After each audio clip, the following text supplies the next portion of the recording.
ഞാൻ ഒരു കഥ പറയട്ടെ. കാറ്റത്തെ കിളിക്കൂട്. നിധി മുറ്റത്ത് തുണികൾ ഉണക്കാനിടുന്നു. അപ്പോഴാണ് നികേഷ് ഏടത്തി ഒരു കോൾ എന്നും പറഞ്ഞ് പുറത്തേക്ക് വരുന്നത്. നിധി ഫോൺ വാങ്ങി സംസാരിക്കുന്നു. നിധിയുടെ ഏട്ടത്തിയാണ് മറുഭാഗത്ത്. ഞാൻ എൻ്റെ ഫ്രണ്ടിനെ കാണാൻ തിരുവനന്തപുരത്ത് വന്നിട്ടുണ്ട്. നിന്നെ കാണാൻ ഞാൻ അങ്ങോട്ട് വരാമെന്ന് പറഞ്ഞു. നിധി ആകെ വെപ്രാളത്തിലായി.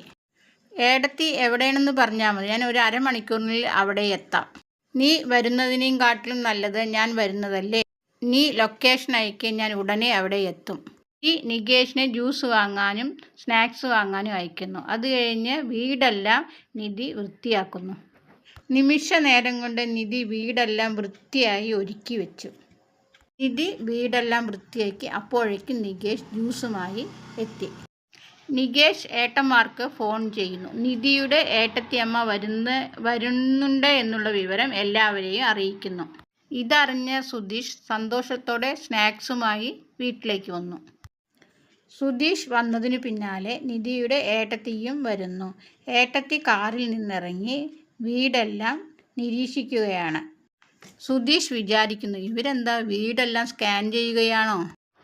നികേഷ് പറയുന്നുണ്ട്, ഇത് പഴയ വീടാണ്, എല്ലാവരും വന്നു കഴിഞ്ഞാൽ ഇതുപോലെ നോക്കി നിൽക്കും. നികേഷ് ഉള്ളിലേക്ക് വരാൻ പറഞ്ഞപ്പോൾ നിധിയുടെ ഏട്ടത്തി ഒരു നിമിഷം ആലോചിച്ചു. ഇവനെയും കൂട്ടി നിധി വീട്ടിൽ വന്നപ്പോൾ അമ്മ പുറത്തു നിൽക്കാൻ പറഞ്ഞത്. അങ്ങനെ എല്ലാവരും കൂടെ വീട്ടിനുള്ളിലേക്ക് പോകുന്നു. ഉള്ളിൽ കയറിയ നിധിയുടെ ഏട്ടത്തിക്ക് വീടും പരിസരമൊന്നും അത്ര പിടിച്ചില്ല. വെള്ളം കൊണ്ട് കൊടുത്തപ്പോൾ അത് ഏട്ടത്തിക്ക് പിടിച്ചില്ല. അത് താഴെ വെച്ചു. ഇപ്പോൾ സമയം കഴിഞ്ഞ് നിധി ജ്യൂസ് കൊണ്ട് കൊടുക്കുന്നു. അത് ഇഷ്ടപ്പെടാതെ അത് താഴോട്ട് വെച്ചു. അപ്പോൾ നിധി നമുക്ക് റൂമിൽ പോയി ഇരുന്ന് സംസാരിക്കാം എന്ന് പറഞ്ഞ് റൂമിലേക്ക് രണ്ടുപേരും പോകുന്നു.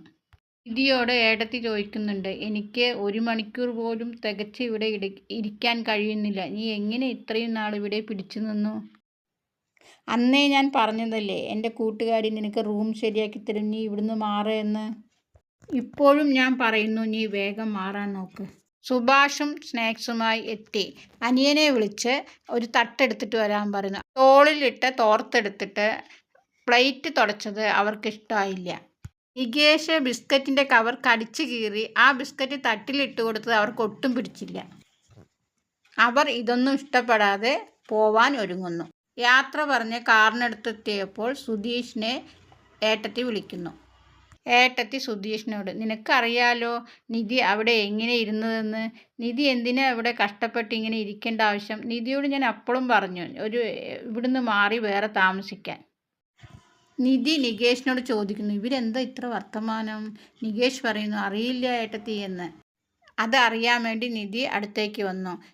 സുധീഷിന് ഈ പറഞ്ഞതൊന്നും അത്രയ്ക്ക് ഇഷ്ടമായില്ല. ഓക്കെ ബൈ, വീണ്ടും കാണാം.